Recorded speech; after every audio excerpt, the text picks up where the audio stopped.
Welcome to the build track of the Housecall Pro Virtual Spring Summit.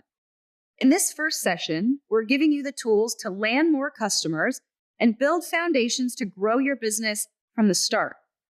If you're out there giving free estimates but not seeing enough of them turn into real jobs or real money, this session's for you.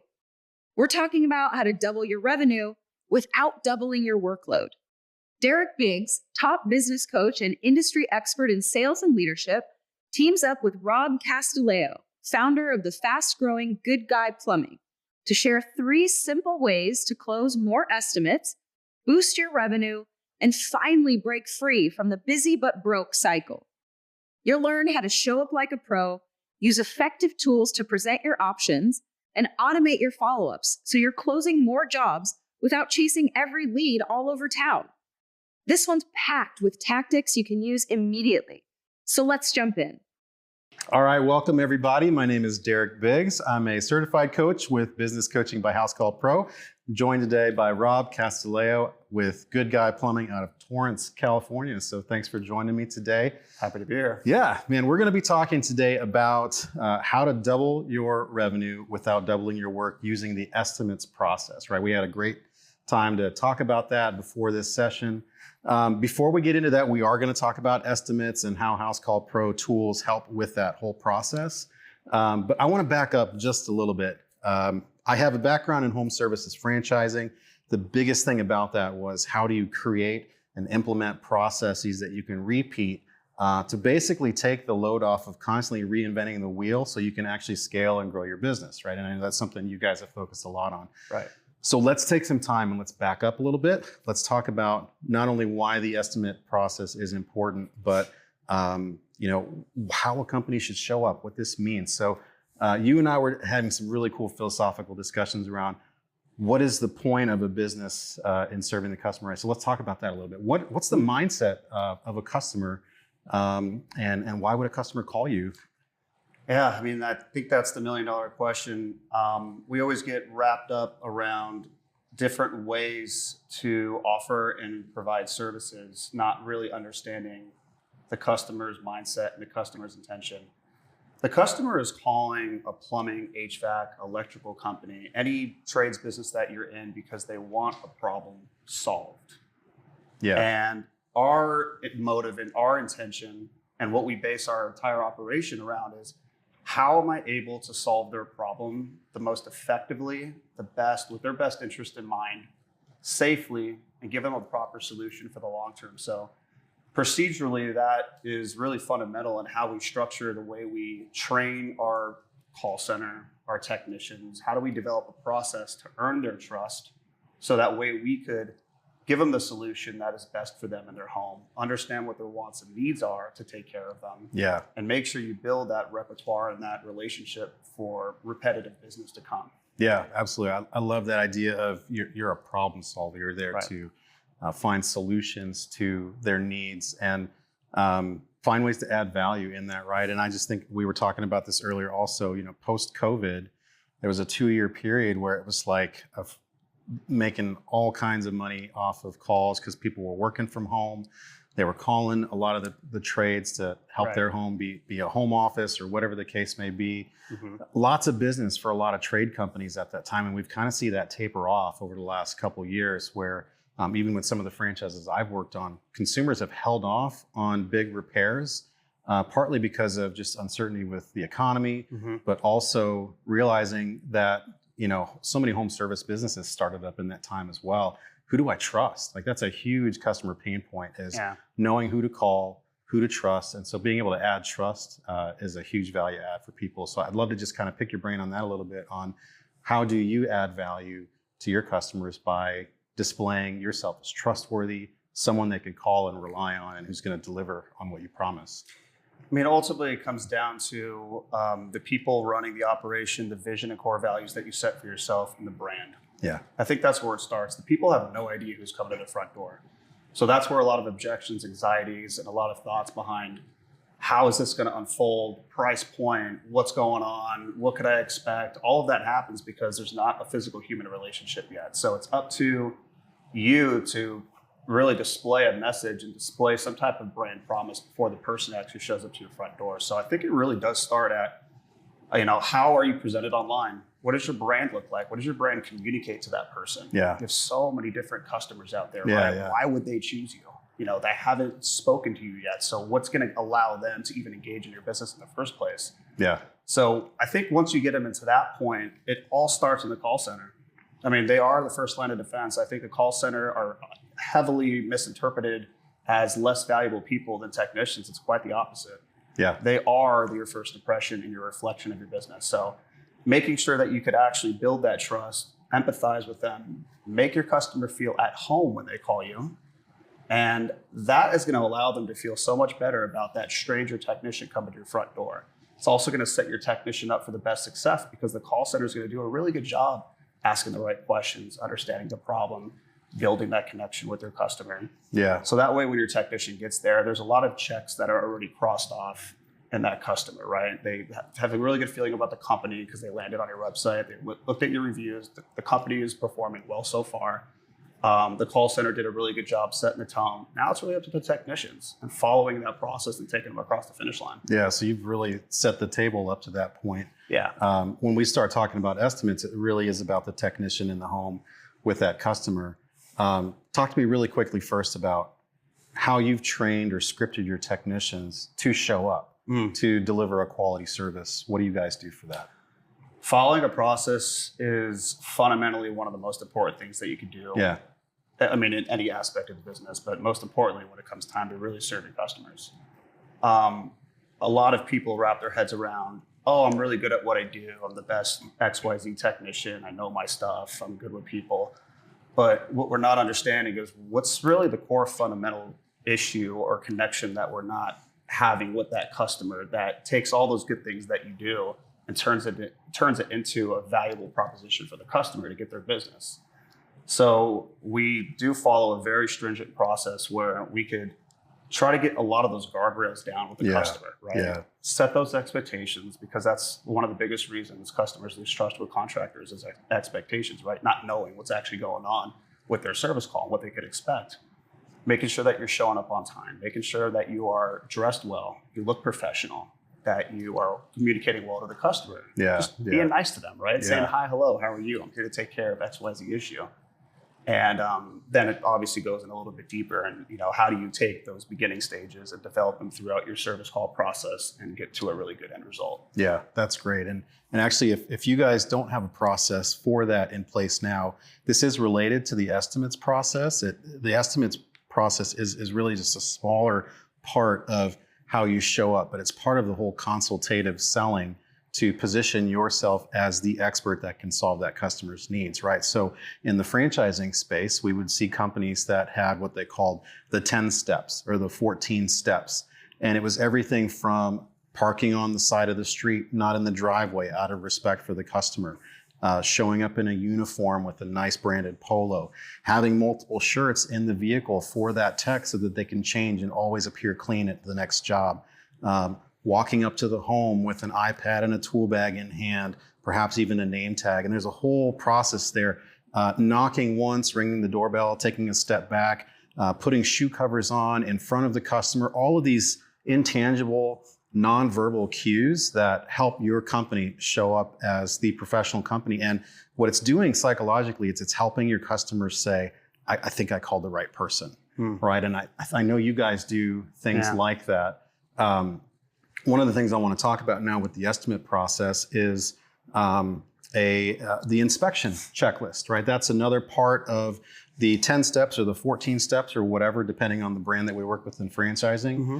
And it was a way to essentially troubleshoot the customer's needs and solve the problem in a way that led to the ability to provide an estimate, right? Do you guys do anything like that with the checklist? That's one of the most important parts of our system is because somebody's calling us out here to solve a problem. But similar to where you go to a doctor's office and they run a complete rundown of diagnosis and checks, right? They check your blood pressure, they check your weight, they check your X, Y, and Z.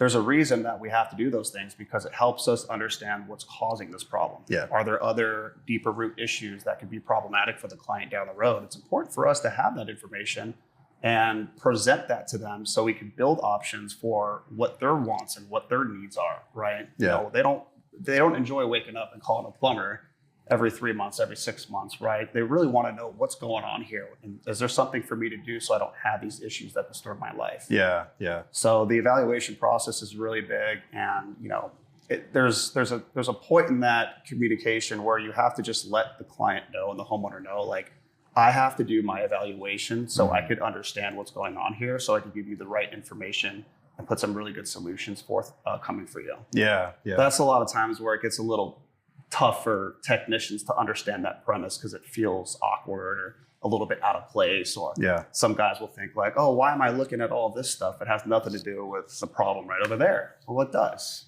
right? Your system is your system. It's like a body. Yeah. So even if you're looking at that, there could be something over here that is connected in some way, shape, or form, but it's our job as professionals, like we're professionals, right? Like we have to look at these things. That's why they call us out here. Yeah, yeah, absolutely. I'm going to put you on the spot and ask for a story. We didn't talk about this beforehand, but can you tell us about a time where you used the estimate process, or one of your techs used the estimate process that actually had a really powerful outcome for your business, whether that was an increase in the job ticket than what was expected, or a realization of the customer of the expertise that you bring, and maybe even helped overcome some of the objections or barriers that customer had? Yeah, absolutely.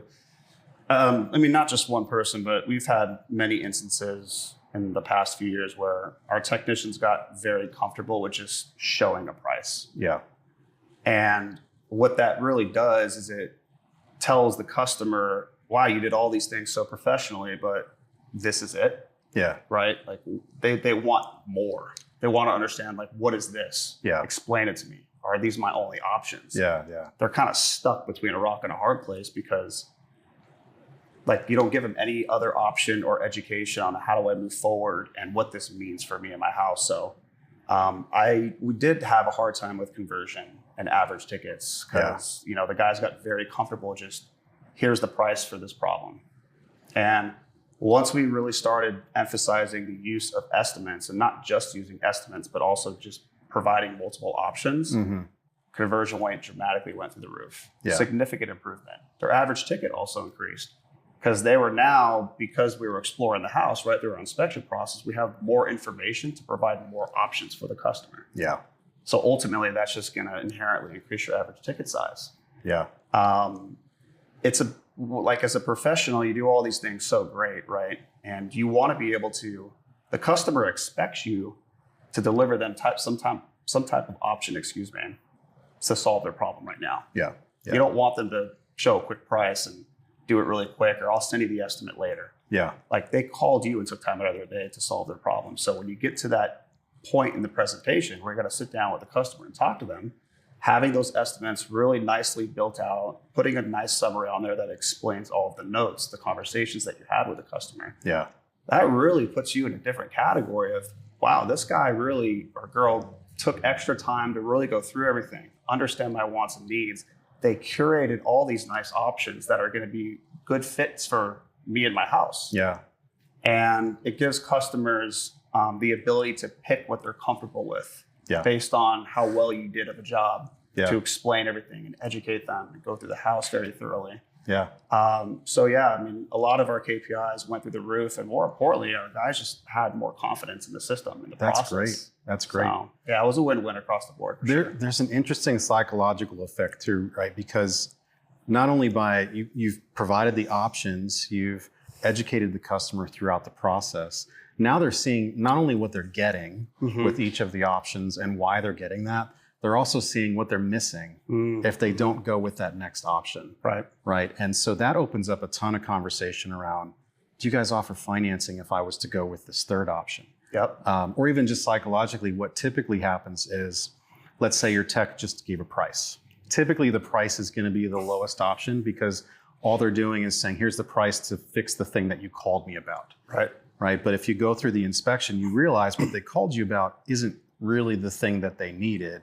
they needed a few more things because there's something else going on with their system. Yep. So you've actually incentivized them to move up to that next option. Yeah. But because they see what they're missing, they may be more prone to that financing discussion or whatever. So that's the psychological reason why this works. And it's not manipulative, right? You want to make it as seamless, as comfortable, as friction-free of a process for the customer, because ultimately you don't want to just give them the repair option. Yeah. Because that's not going to take care of their underlying issue. Right. Like they don't want these problems to happen again, right? Right. So empowering them with tools and options so they can make a good financial decision for themselves, and more importantly, a safe decision for them and their home and their family. Yeah. You could pay for it. Low payment options, super easy to go through. It'll take you 60 seconds, no hard credit pull. I'm going to give you a few options, lock in what's best for you, pay it off whenever you want, no prepayment penalty, right? All of those are huge. Yeah. Customers don't even realize they have all this awesome stuff because we've just conditioned customers. The industry has conditioned customers for so long that it was just this way the entire process, right? Like it's not. Things have evolved so much in this industry for a long time. Yeah. You had some really, really great thought processes around what do you do with customers that seem to only be concerned about price? I'd love to hear more about that. Well, I mean, people that are concerned about price, they're just telling you they're concerned about price because they haven't had the ability or the opportunity to earn your trust. You know, there's a time period that has to take place for me to understand what type of person I'm working with. What are your true intentions? Yeah. Do you have my best intentions? You know, are you a good person? So all those things have to take place, but you need to physically be there and perform your process and get them to understand how good of an experienced technician you are, how great you are with talking to them and communicating with them and building empathy and showing them all those great attributes that you have and why the company that you work for is worthy of your business. You have to show them that. You can't just tell them over the phone. You know, the call center has to do a good job of also building trust and getting that customer to feel good about you to book the call. Yeah. Then we got to really do a good job to not only get there in a timely fashion and communicate well with them, but now it's up to the technician and the process that they follow to continue to earn that trust and represent their professionalism and represent all the great things about the company. Yeah. And that tire kicker mentality, if the process is followed well, should go down. Yeah. It doesn't go away, right? I mean, just people have budget concerns. You could have knocked it out of the park.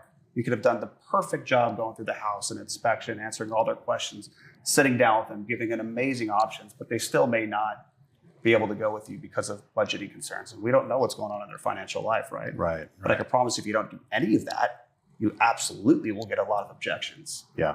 I can't afford it. I got to talk to my wife. The price seems really high.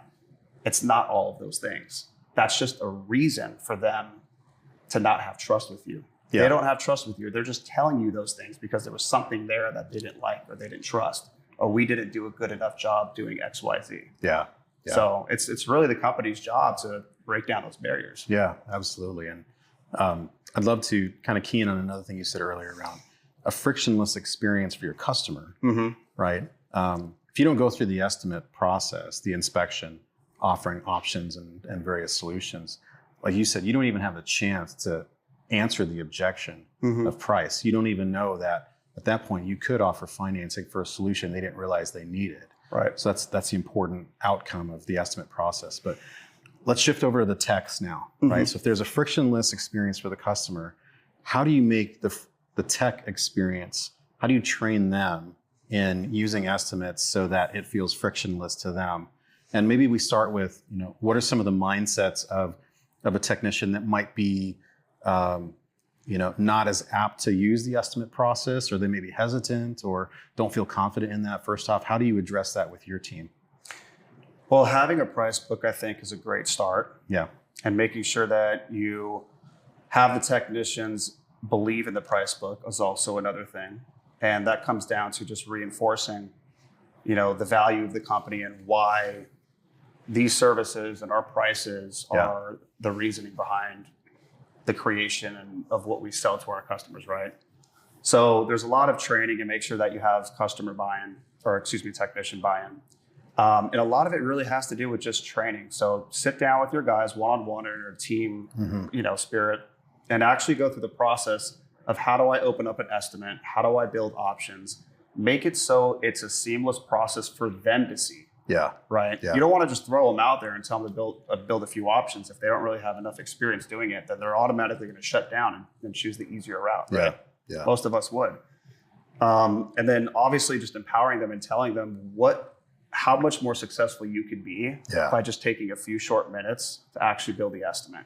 You go into the estimate, go into the visual price book. It's very nicely built out. You can pick all of your tasks, go to another option, do the exact same thing. Yeah. It takes a few minutes, but that's part of the process. So it's a little bit of commitment to get a huge long-term gain out of it, because we already understand the more time, if you put 3 or 4 options out there, your conversion rate is definitely going to be up. You know, the likelihood of somebody choosing one of those options is going to be increased versus just giving them a price.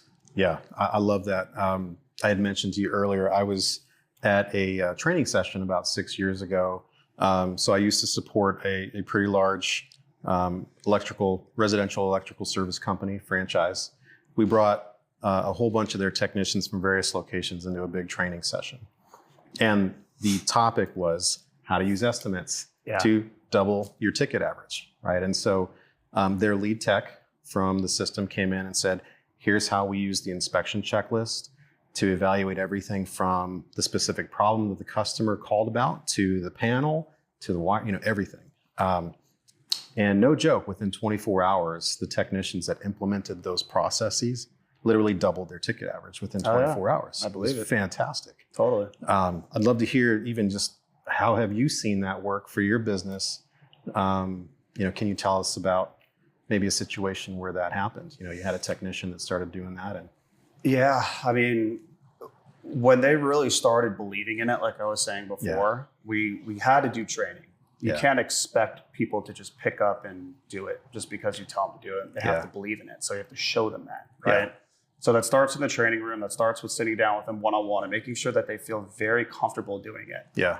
So once they feel comfortable doing it, they'll feel comfortable out in the field in front of their customers that they don't really know that well, right? Yeah, yeah. And once they actually start doing it and they'll see the success, once their conversion rate started increasing, they started offering options that they otherwise wouldn't have before because they're following the process, they're providing those options, they see how nice it is to put options together, right? So they're more comfortable doing it. Yeah, yeah. And, they're like, oh, wow, the customer chose option 2.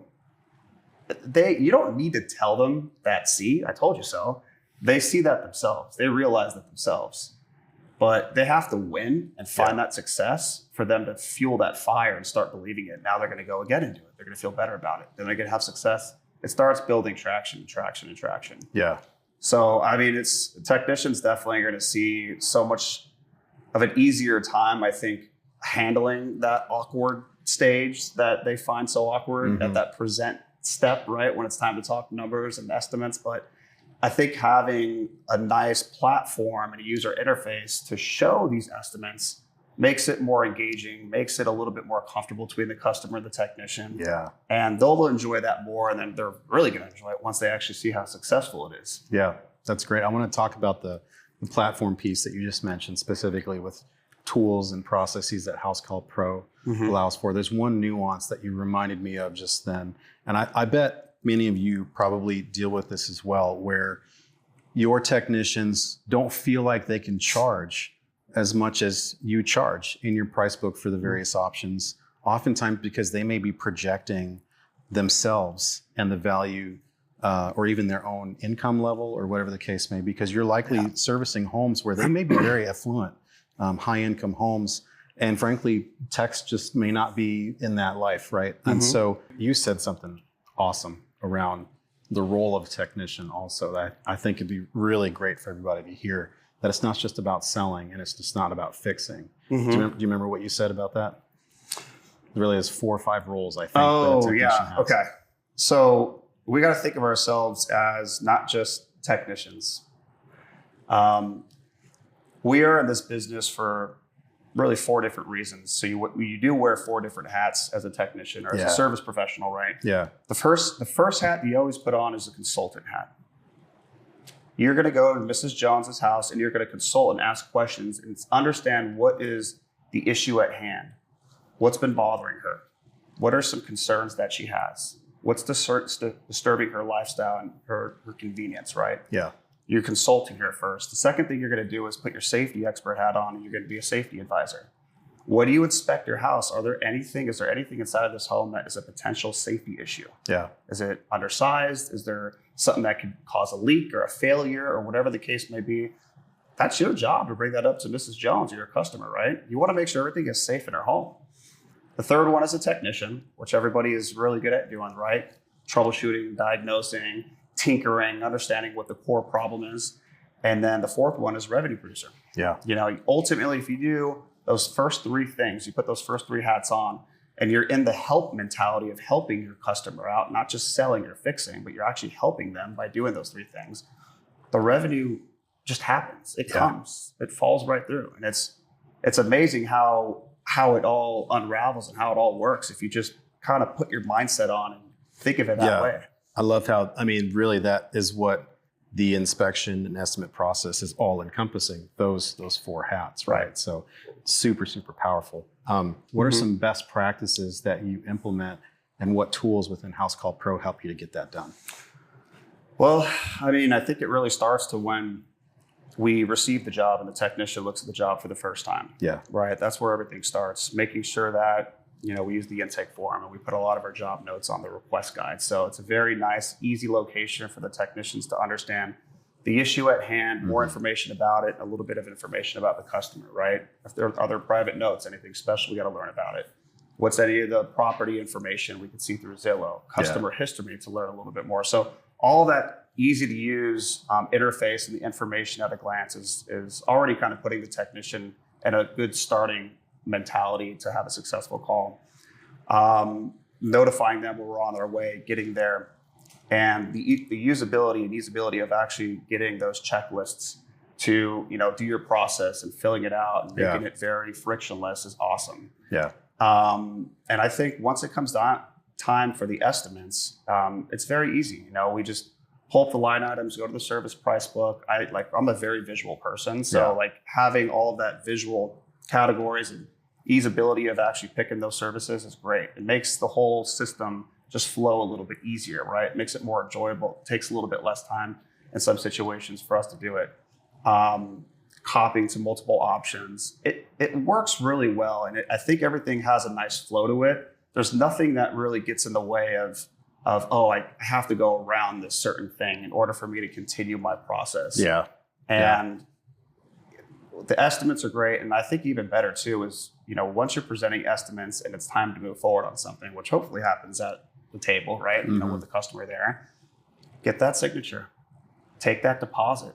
It's easy for us to take a deposit right there on the field, making sure that you can get that estimate signed and approved to cover your, shop, right? Yeah, exactly. Stopping the shop.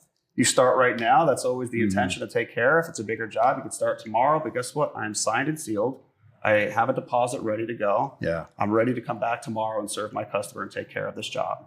And then the payment process, obviously, that comes all after that, and the approval of the job on the completion signature is fantastic. And everything just kind of really works cohesively together. Yeah. Yeah. Now, for those that you can't get signed, deposit right then and there, or even turn around and fix the problem on the spot for simpler service repairs. Maybe it's a bigger install that needs to happen. You probably have to leave the estimate. I'm sure that happens a lot. And there may be a couple days before you may get an approval on that. How are you guys using Pipeline? What are some of the best practices that you've seen with that part of the process? Well, I think the first thing to do is always send the estimate. Yeah. So even if they're not home, they're not ready to make a decision. A lot of times it's a landlord-tenant situation where the landlord's not there. You get back in your truck, you send the estimate. Get on the phone with them if you can and walk through everything with them the same way that you would with the customer that's in front of you. The quicker that you could send the estimate, the customer realizes, wow, these guys are on it. These guys came, there's no waiting period. There's not a lot of anxiety as far with the customer of what can I expect? What is this estimate coming? How much is it going to be? Yeah. You just bridge that gap very quickly. You also build urgency. So it's quicker for them to make a decision. The introduction of e-signatures has been awesome too for us. We just rolled that out not too long ago. So they could get that signature approval even if they're not there on the spot, which is amazing. And we could continue our process the way we can, regardless of them being there or not. And, they could pick whatever option we can. We could transfer it over to a job, and then we could schedule it out whenever we need to schedule it. But the nice thing with Pipeline is if there is a waiting period, we have those automations set up to stay on top of those customers, right? Making sure the urgency is still kind of pumping and pumping and pumping, making sure that we are front and center. But it tells the customer that we're checking in because we care, right? How are things going? What could I do for you? Can I answer any questions? When can we move forward so I could prioritize you and put you on our schedule? Yeah. Those tools happen behind the scenes without us really having to monitor it as closely as we would without it. But the ultimate effect is the customer looks at it and sees, oh, these guys are checking in. They're really staying on top of my stuff. I have some questions. Let me go ahead and call them because they were nice enough to reach out to me, right? Yeah. That's what they're thinking of. Yeah. We don't think that's what they're thinking of, but that's actually what's going on inside of their mind. So it just helps maximize opportunity, and it shows the customer that, hey, I do care, and I'm as professional as I said I was in the beginning. Yeah, that's great. So you maintain even just a philosophical approach to consultative selling, right? Being that problem solver for the customer, but you've automated it to a point with Housecall Pro. I mean, there's still a manual touch that needs to happen. Sure. You've got to have diligence within the office to track that and to make sure things are completed to the process, right? But having that automation is what makes it repeatable. It makes it something you can scale over time, and that's really what helps grow in a lot of ways. So hope you guys enjoyed this time. This was a great topic. Thank you so much, Rob. Appreciate your input on all of this. Absolutely. You guys have a good one. Awesome. Thank you, Derek and Rob. Now it's time to take what you just learned and dive even deeper. It's time for breakouts and networking. If you want to see Pipeline and the sales proposal tool in action, we've got live demos happening right now. Or if you want to network, meet other pros, or learn about Housecall Pro basics, there's a room for that too. You'll be directed to the breakout rooms now. Pick the breakout of your choice, and we'll see you there.